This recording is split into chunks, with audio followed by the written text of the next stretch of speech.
नमस्कार, मी लतिका। आज मी तुम्हाला बटाट्याचं कालवण बनवून दाखवणार आहे। त्यासाठी बघा मिक्सरचं भांडं घेतलेलं, एक गड्डी लसूण घेतलेला आहे, तिशी थोडंसं सुक्क खोबरं घेतलेलं, एकदम पातळ असे बघा तुकडे करून घेतलेले आहेत। एक अर्धी वाटी आहे ना, त्याचा अर्ध्या भागाचा पण अर्धा भाग पण एकदम पातळ कापून घेतलेला आहे। त्याच्यामध्ये टाकायच्या 2 हिरव्या मिरच्या, अर्धा इंच आलं आणि कोथिंबीर। आता हे काय करणार आहे, बिना पाण्याचंच फक्त मी फिरवून घेणार आहे। पाण्याचा वापर बघा मी थोडा सुद्धा केला नाही, फिरवून घेतलेला आहे।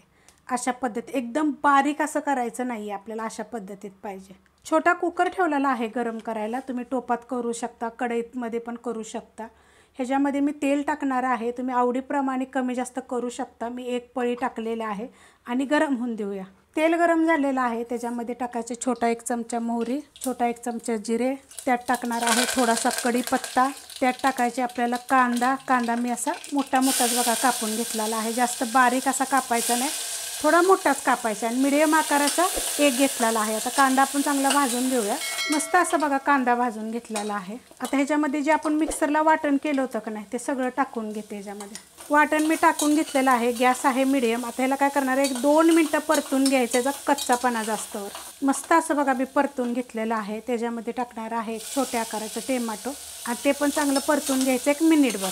मस्त असं बघा मी परतून घेतलेलं आहे। गॅस एकदम करणार आहे मी बारीक। त्यात टाकायचं आपल्याला चवीप्रमाणे मीठ, छोटा 1 चमचा गरम मसाला पावडर, छोटा 1 चमचा धने जिरे पावडर, कांदा लसूण मसाला टाकणार आहे, तुमच्या तिखटाप्रमाणे टाका। मी 1 ते 1.5 चमचा टाकलेला आहे। आता हे काय करणार आहे, बारीक गॅसवर चांगलं परतून घेणार आहे।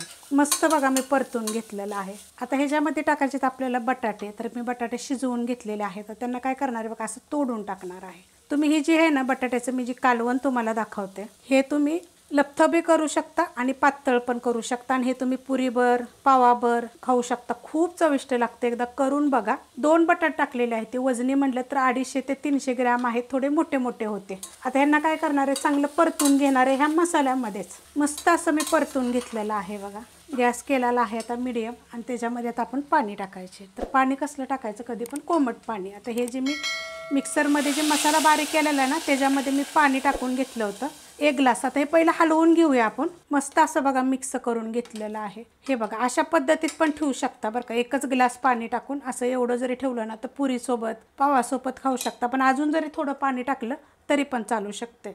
ह्यात मी अजून 1 ग्लास पाणी टाकणार आहे, कारण की हे भातावर चपाती भाकरीवर खायसाठी अशा पद्धतीत करायचं। आता हे बघा असं झालेलं आहे आणि बटाट्याचे तुकडे असे असतात बघा, जास्त मोठे पण नाही जास्त बारीक पण नाही। आणि हातानंच तोडून घ्यायचे बरं का, कापायचे नाही। तर असा एखादा जर मोठा राहिला का नाही हो, तरी तो सुद्धा आपण असं तोडू शकतो नंतर। आता हे बघा असा होतोच तो, जर आपण जरी उलटण्यानं वगैरे का हलवलं तर हा बारीक झाला असा। तर अशा पद्धतीत होतं बघा, तोडून जरी घेतला तरी तो बारीक बारीक चालू शकतो, फक्त कापून घेऊ नका, हातानं खाली तोडलं तरी चालेल। आता ह्याला काय करायचं, मीडियम गॅस आहे, ह्याला चांगलं आपण उकळून देऊया। 10 मिनटं बघा चांगलं मी उकळून दिलेलं आहे। वरून दाखवते बघा, एवढं घट्ट झालेलं आहे अशा पद्धतीमध्ये। ह्याला काय शेंगदाण्याचं कूट वगैरे काही टाकायची गरज नाही, जसं आपण कालवण बनवतो बटाट्याचं म्हटलं तर तशा पद्धतीत असं खूप छान लागतं बरं का, एकदा जरूर करून बघा। आता वरून टाकणार आहे मी थोडीशी कोथिंबीर, मिक्स करून घेणार आहे। तुम्हाला ही बटाट्याचं कालवण कसं वाटलं जरा मला जरूर कमेंट करून सांगा। रेसिपी आवडली तर लाईक करा, सबस्क्राईब करा, कमेंट करा आणि शेअर बी करा।